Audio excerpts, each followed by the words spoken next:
Halo semua, perkenalkan nama saya Anggi Apsari. Saya dari Offering A5C. Saya akan menjelaskan tentang ekosistem. Simak video berikut ini ya. Nah, pengertian ekosistem sendiri itu sebuah sistem ekologi yang dibentuk dari hubungan timbal balik antara makhluk hidup dengan lingkungan sekitarnya. Ekosistem juga bisa dimaknai sebagai tatanan kesatuan utuh dan menyeluruh yang terjadi antara unsur lingkungan hidup yang saling mempengaruhi.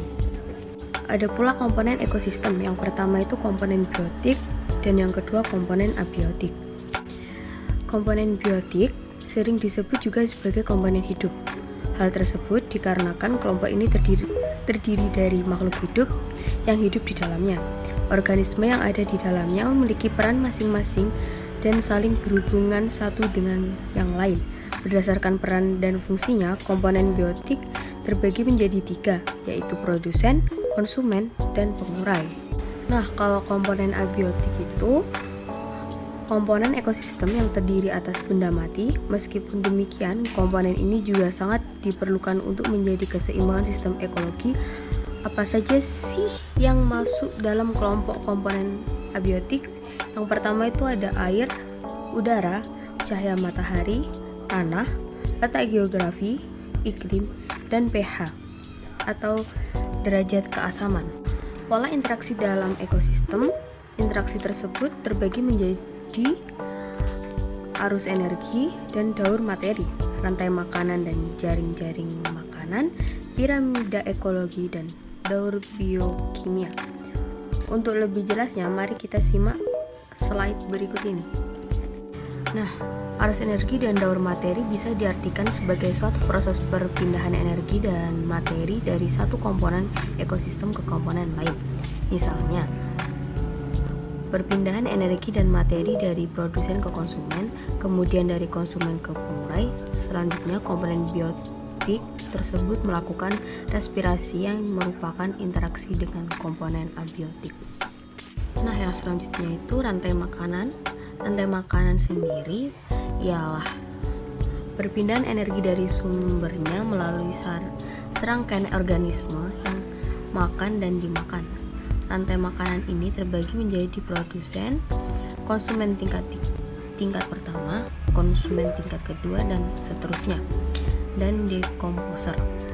Contohnya itu seperti padi, tikus, ular, dan dekomposer padi.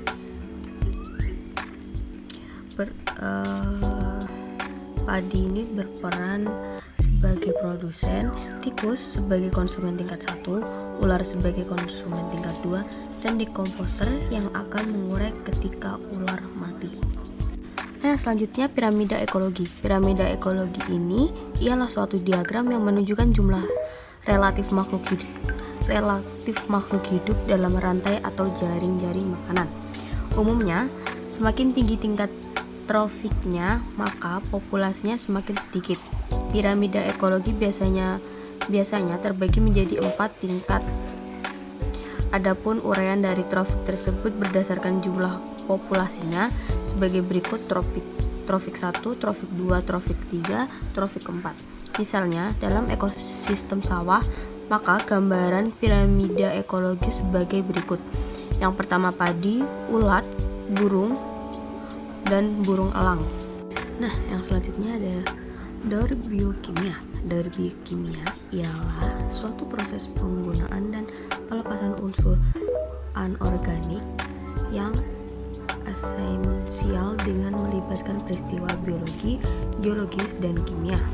Daur biokimia diperlukan sebab diperlukan untuk seluruh komponen biotik atau abiotik. Daur biokimia terbagi menjadi 5 macam. Nah, inilah macam-macam daur biokimia. Yang pertama ada daur air, daur karbon, daur nitrogen, daur fosfor, dan daur sulfur. Yang selanjutnya contoh ekosistem. Ekosistem di muka bumi sebenarnya sangat banyak. Berikut ini ada 2 contoh ekosistem yang ada di bumi. Yang pertama, ekosistem sawah. Menurut penjelasan di buku Ilmu Pengetahuan Alam, ekosistem sawah ialah sistem ekologi buatan manusia dengan tujuan untuk memenuhi kebutuhan pangan, tumbuhan yang tumbuh di tempat tersebut sebagai besar dimanfaatkan sebagai produk pangan seperti padi. Di tempat tersebut, padi berperan sebagai sumber energi dan materi bagi organisme lain. Nah, yang kedua ini ekosistem laut. Ekosistem laut atau ekosistem bahari merupakan sistem ekologi yang ada di perairan laut, termasuk perairan dalam, pasir pantai, dan sistem ekologi pasang surut. Nah, sekian dari penjelasan saya tentang ekosistem. Mohon maaf bila ada salah kata. Terima kasih.